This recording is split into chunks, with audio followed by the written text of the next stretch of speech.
अस्सलामुअलैकुम। एक और व्लॉग पे खुशामदीद और खुश vlog straight away Pakistan Ireland T20 series पे। पहला मैच पाकिस्तान आयरलैंड का हुआ और पहले मैच में पाकिस्तान ने हमेशा की तरह टिपिकल पाकिस्तान स्टाइल में सरप्राइज़ दे दिया पूरी क्रिकेटिंग कम्युनिटी को और पूरे पाकिस्तान के क्रिकेट लवर्स को। आयरलैंड ने हम आराम से बड़े प्यार से मैच जो है हमारे हाथ से निकाल के पहले मैच में फ़तह हासिल कर ली और एक लेसन जो था पाकिस्तान टीम को आ गया। उसके बाद उनकी आंखें खुली।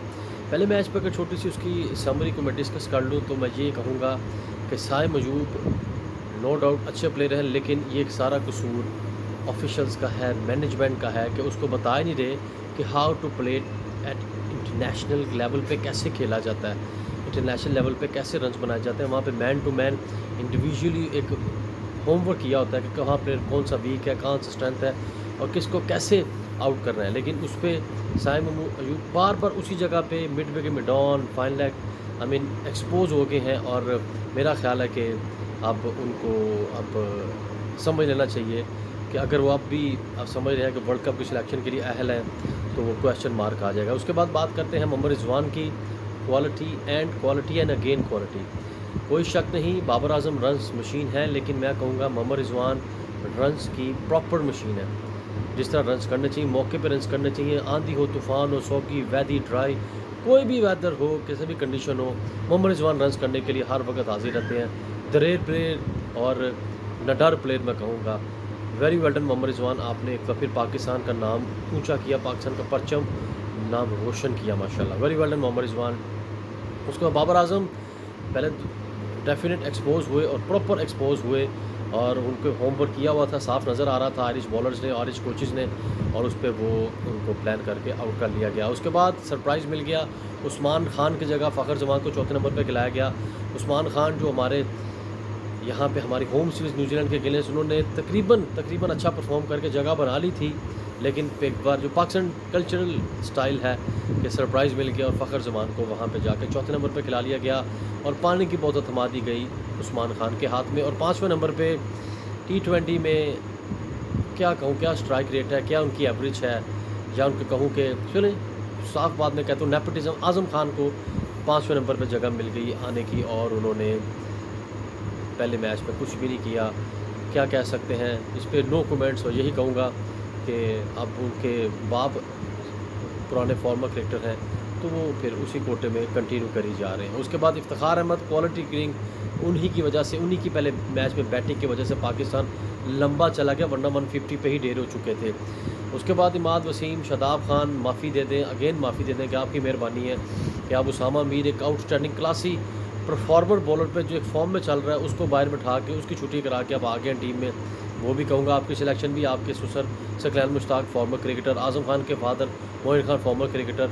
अब क्या करें, एक गरीब और एक डिज़र्विंग प्लेयर क्या करे, गरीब उस सेंस से कि जिसके पास कोई सिफारिश या अप्रोच या कोई रेफरेंस नहीं होगा, तो वो शादाब खान के पास है और वो उसका उन्होंने फ़ायदा उठाया और पहले मैच में ही 50 रन दे दिए उन्होंने और वो एक्सपोज हो गए। अगले दोनों मैचों में उनकी छुट्टी होगी जो डिज़र्विंग छुट्टी थी, उसको रेस्ट कहें जो मर्ज़ी करें, लेकिन हम यही कहेंगे कि बैठाया गया बाहर हो, क्या कि उनका का तेरी से जगह बेंच चाहिए। वही नसीम शाह उस रिदम में नज़र नहीं आए, मोहम्मद आमिर तो पहुंच ही नहीं सके थे, लेकिन शाहीन शाह हमारे पाकिस्तान के पास अब्बास अफरीदी जैसे बॉलर थे। पहला मैच तो गया, दूसरे मैच में अच्छा कमबैक किया, कप्तानी में और फील्डिंग में इम्प्रूवमेंट नज़र नहीं आई, लेकिन बैटिंग में इम्प्रूवमेंट नज़र आई। जो देखा गया कि कमाल का फिनिश किया Mohammad Rizwan, outstanding man of the match हुए, लेकिन मज़ा आया कि मोहम्मद रिजवान ने सिंगल हैंडेड मैच जिताया और उसका भरपूर साथ दिया। फ़खर जमान ने भी अच्छी चीज़ें बेटरमेंट की तरफ गए बैटिंग लाइनअप में और एक पाकिस्तान को ईजी विन जो थी दूसरे T20 में हासिल हुई। बाबर आजम बड़ा स्कोर नहीं कर सके, लेकिन एक्सपेक्टेड था कि बाबर आजम रन्स करेंगे क्योंकि उनका एज ए कैप्टन भी कम बैक था। अब सीधा जंप मारते हैं तीसरे मैच में, लेकिन छोटे मैं दूसरे मैच बात कर लूँ, अच्छा डिसीजन था शादाब खान को बाहर बैठाने का और अच्छा डिसीजन था। मोहम्मद आमिर ने रिप्लेस किया नसीम शाह को और माफ़ी के साथ माजरत के साथ कि मोहम्मद आमिर बिल्कुल ऑफ कलर नज़र आए, बिल्कुल भी ऑफ कलर नज़र आए। लग ही नहीं रहा था कि वो मोहम्मद आमिर है जो जिनकी बॉल में काट नज़र आती थी। तीसरे मैच पे जंप करते हैं। तीसरे मैच में पाकिस्तान ने प्रॉपर पाकिस्तानी स्टाइल में क्रिकेट खेली, दिलेर क्रिकेट खेली, पहले जीत बॉलिंग की, अच्छा फ़ैसला था, ऐसे ही करना चाहिए था। ओवरकास्ट कंडीशन थी, थोड़ी सी बारिश भी हुई थी, लेकिन कप्तानी भी बेहतरीन नज़र आई। फील्डिंग में बहुत ज़्यादा बेहतरीन नज़र आई, और बैटिंग में पाकिस्तान जिस तरह फिनिश किया, वेरी वेल डन। और बाबर आजम ने कम बैक किया, 19 पर उनका कैच शॉट ड्रॉप हुआ, लेकिन उन्होंने एक साबका क्रिकेटर को हल्का सा कान के नीचे दे दिया, जो कह रहे थे जी कि बाबर आजम 3 छक्के सीधे मार के दिखाते तो मैं ये कर दूंगा वो कर दूंगा। बात की बातें, बड़ा मुश्किल होता है अपने वर्ड्स पे रहना। बाबर आजम ने कमाल के एक ओवर में 4 छक्के जड़े और मज़ा आया वो इनिंग देखने का। मोहम्मद रिजवान ने उनका भरपूर साथ दिया। बाबर आजम मोहम्मद रिजवान की पार्टनरशिप वर्ल्ड रिकॉर्ड पे वर्ल्ड रिकॉर्ड बनाते जा रही हैं और लोगों के कान के नीचे रखते जा रहे हैं। बाबर अपने पाँव पे खुद कुल्हाड़ी मार रहे हैं, ओपन नहीं आ रहे रिजवान के साथ। अब उनकी अपनी सोच है, या उनको कोई कहा जा रहा है, या किसी के कहने पे चल रहे हैं, या किसी के नक्शे कदम पे चल रहे हैं, तो एक बार फिर कप्तानी से हाथ धो बैठेंगे, पाकिस्तान को भी नुकसान होगा, उनको खुद तो नुकसान होगा ही। कमाल की पार्टनरशिप थी रिजवान बाबर की। और आगे भी ये कहूँगा कि पाकिस्तान की भी जो जीत थी उसका भरपूर साथ दिया आयरिश फील्डर्स ने। कोई कैच उन्होंने पकड़ने की कसम खाई हुई थी कि वो कैच नहीं पकड़ने, और चांस पे चांस दे जा रहे थे और पाकिस्तानी बैटर उसका फ़ायदा उठाए जा रहे थे। अच्छी सीरीज़ जीती, कमाल की सीरीज़ जीती। लेकिन यहाँ पे मैं कहूँगा कि खुदा, लेकिन ये पहली बार मैं यहाँ पे कहूँगा, खुशी से कहूँगा कि अच्छा हुआ है कि पाकिस्तान ने वर्ल्ड कप की टीम लेट अनाउंस की है, क्योंकि लेट अनाउंस करने में फ़ायदा हो गया है कि पता लग गया मोहम्मद आमिर कितने पाने में है। हसन अली, अल्लाह माफ़ करे माफ़ी के साथ, कि पता नहीं कौन उनको सेलेक्ट कर लेते हैं काउंटी के लिए, कौन उनको क्या उसके अंदर देखते हैं। सिलेक्टर भी बाबर आजम के लाडले हैं, क्या हैं, समझ से बाला है। हसन अली, पता लग गया कि वर्ल्ड कप के लिए कितने के अहल हैं। मोहम्मद आमिर, शादाब खान, हसन अली, खुदारा मज़ा तब है कि आप इनको ड्रॉप करने का ब्रेव डिसीजन लें और वहाँ पे चांस दें हमारे प्रॉपर परफॉर्मर्स को। उसामा को पाकिस्तान से बुलाएं कि जी आप रेडी हैं, आपको खिलाते हैं वर्ल्ड कप में। ऑस्ट्रेलिया, वेस्ट इंडीज़ और अमेरिका में वर्ल्ड कप है, इंडिया के अगेंस्ट मैच है, बड़े मैच है, अमेरिका के अगेंस्ट मैच है, तो फ़ायदा लिया जा सकता है उसामा मीर से।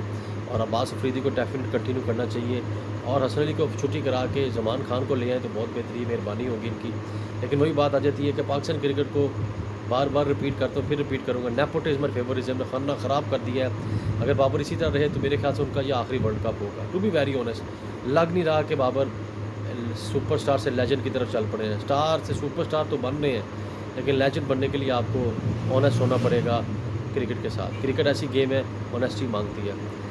इसी नोट पे फिनिश करूँगा कि पाकिस्तान अच्छे पॉजिटिव नोट के साथ इंग्लैंड के लैंड करेगी। इंग्लैंड के साथ 4 T20 हमारे, और ये उम्मीद वहाँ पे कंडीशन टोटली डिफरेंट होएंगी। वहाँ पे पेसर्स को, फास्ट बॉलर्स को बड़ी सपोर्ट मिलेगी।